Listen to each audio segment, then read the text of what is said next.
أعوذ بالله من الشيطان الرجيم بسم الله الرحمن الرحيم واذكر ربك في نفسك تضرعا وخيفة ودون الجهر من القول. Ada ayatnya? Oke. Pakai Rabb lagi kan? Wadhkur rabbaka. Kalau engkau punya masalah, kata Allah, sekecil apapun, di rumah tangga kah, di kantor kah, kehidupan sosial kah, kata Allah, ayat sebut, minta kepada Allah, berdoa. Doa disebut dengan zikir. Zikir itu semua kegiatan yang membuat kita ingat Allah. Zikir. Baca Quran, zikir. Dalilnya Quran surah ke-15 ayat 9. Inna nahnu nazzalna dzikra. Kami turunkan Al-Quran sebagai zikir. Menghafal Quran, zikir. Quran surah 54 ayat 17, ayat 22, ayat 32, ayat 40. Walaqad yassarnal Qur'ana lidzikri. Kami akan mudahkan Al-Quran untuk diingat, dihafalkan. Zikir, sebagai zikir kepada Allah. Ibu selepas sholat baca subhanallah, alhamdulillah, Allahu akbar, zikir. Quran surah keempat ayat 103. Fa idza qadaitumus salata fadhkurullah. Maka jika Anda telah tuntas mengerjakan sholat, segera berzikir kepada Allah. Sholat sendiri zikir. Quran surah ke-20 ayat ke-14. Innani anallahu la ilaha illa ana fa'budni wa aqimis salata lidzikri. Saya Allah, kata Allah, tidak ada Tuhan selain saya, sembah saya. Bagaimana menyembah Allah? Tunaikan sholat sebagai zikir kepada Allah. Zikir. Di zikir semua amalan yang mendekatkan kita dengan Allah. Doa itu satu dari bagian zikir. Tapi tahukah ibu fungsi zikir yang paling utama itu apa? Quran surah 13 ayat ke-28. Ala bidzikrillahi tatmainnul qulub. Yakinkan pada dirimu, kalau zikirmu benar kepada Allah, maka dia akan berdampak kepada hati menjadi lebih tenang. Zikir itu manfaat pertamanya membuat hati tenang, Bu. Tadi saya contohkan. Baca Al-Quran, zikir kan? Jadi kalau ibu sedang tidak tenang, sedang gelisah, ada masalah, daripada mengeluh sana sini, wudu, Bu, wudu. Ambil mushaf, baca. Saat baca itu mungkin solusi belum datang, tapi hati itu lebih tenang. Kaitan dengan bahasan kita, doa, minta. Doa.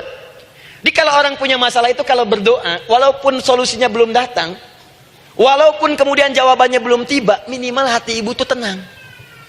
Ini dia. Kan surah 13 ayat 28. Rumus ini pakai, gunakan dalam hidup. Karena yang tahu kehidupan kita itu Allah yang menciptakan kita. Yang tahu pesawat, yang bikin pesawat. Yang tahu handphone, yang bikin handphone. Yang tahu mikrofon, yang bikin mic-nya. Yang tahu kita, yang menciptakan kita. Ikutilah petunjuk Allah yang menciptakan kita, maka akan langsung terasa manfaatnya. Ibu tidak percaya, silahkan lakukan. Rasakan bedanya, bedakan rasanya, dan pasti akan terasa bedanya. Akan lain. Tuh. Doa. Tapi ingat, yang paling penting kata Allah, doa itu bukan sekedar penting permohonannya, tapi menunjukkan status kita sebagai hamba di hadapan Allah Subhanahu wa taala. Jadi kalau ada orang selama hidup tidak pernah berdoa, artinya dia mengingkari status dia sebagai hamba di hadapan Allah Subhanahu wa taala. Mau menyejajarkan diri dengan Tuhan. Kan yang tidak pernah meminta itu Tuhan. Allah yang memberikan. Kalau manusia beda, pasti minta. Artinya kalau ada manusia nggak pernah minta, seakan-akan bahasa halusnya, kamu ini ngaku jadi Tuhan. Saya tempatkan kau di neraka jahanam yang paling bawah. Jahanam itu, Bu, belum masuk saja sudah terasa. Terasa. Buka ibu Quran surah misalnya ke-40 Ghafir tuh. Ya, ayat 45 sampai dengan 47-nya. Sebelumnya lagi lihat Quran surah ke-8 ayat ke-50. Itu penghuni neraka, Bu, yang bukan jahanam saja. Penghuni neraka itu kalau mau meninggal itu dipukulin dulu malaikat. Depan belakangnya. Ayo, kamu keluar. Lama amat keluarnya rohnya katanya. Takut karena nggak punya bekal. Kan maaf ya, kaidah mengatakan orang nggak punya bekal itu takut pulang, apalagi orang merasa salah. Anak ibu berbuat kesalahan, mau pulang takut kan? Takut. Jadi kalau ada anak takut pulang, salah dia. Salah. Kemana anak nggak pulang-pulang, pasti ada yang salah karena nggak berani pulang. Jangankan salah, nggak punya bekal saja, Malu pulang. Lihat ibu waktu Ramadan usai mau mudik Idul Fitri. Kan pada mudik kan? Kenapa mau mudik dan senang mudik? Karena punya bekal, Bu. Dikumpul-kumpulkan itu selama 11 bulan. Untuk 1 bulan saja. Itu pun paling berapa hari. Kumpulin. Terus telepon keluarga. Insya Allah aku pulang hari ini. Wah, senang semuanya. Padahal mudiknya cuma pakai motor, Bu. Motornya bebek, bekalnya singa. Serius saya, motor bebek bekal singa. Ada kardus belakangnya. Tulisin. Terus tambah pelepah pisang buat begini. Belakangnya ditulisin, aku pulang sayang. Jalan mudik. Terus yang di rumah kan senang nerimanya. Kenapa? Karena ada yang pulang dan bawa bekal. Saya pernah tanya pada seseorang, kenapa anda nggak mudik?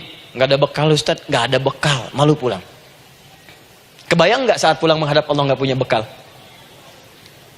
Malu pulang, apalagi punya banyak salah. Jadi nggak mau keluar rohnya. Malaikatnya geram, dipukulin sama malaikat. Pukul depannya, pukul belakang. Kamu ini cepat keluar, cepat keluar, cepat keluar. Keluar. Malu pulang. Tapi kalau punya bekal enak. Dan yang nyambut langsung malaikat. Bahkan nanti ada satu amalan saat dikerjakan, itu orang ini sudah masuk surga, tapi semua malaikat di semua pintu surga yang 8 itu datang mengunjungi dia mengucapkan selamat. Itu ada di Quran surah 13 ayat 24. Salamun alaikum bima sabartum fa ni'ma uqbaddar. Selamat ya saat di dunia sabar mencari bekal, dan ini bekal terbaik yang kamu dapatkan, silahkan nikmati surga yang kamu rindukan itu. Ini nikmatnya tempat yang pernah nanti kamu kunjungi. Dan tinggal abadi di situ.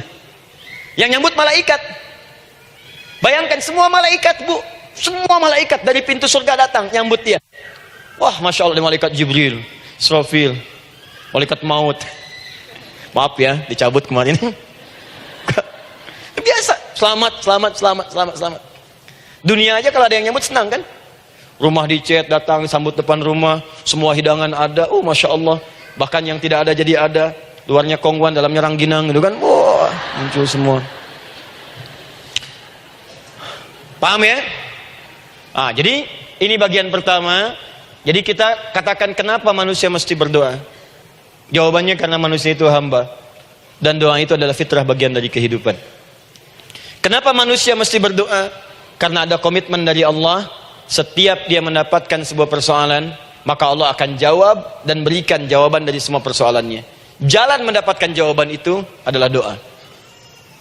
Kenapa manusia mesti berdoa? Karena dia butuh dengan Allah. Dan puncaknya, kenapa dia mesti berdoa? Karena Allah ingin membahagiakan kehidupan dunianya sebelum sampai keabadiannya di akhirat. Jadi ketika kita berdoa, sebetulnya kebaikan untuk kita, karena Allah ingin kita bahagia, ingin mudah hidupnya. Jadi kalau ada orang nggak berdoa, sesungguhnya dia sedang menyulitkan diri sendiri dalam kehidupan dunianya sampai ke akhiratnya.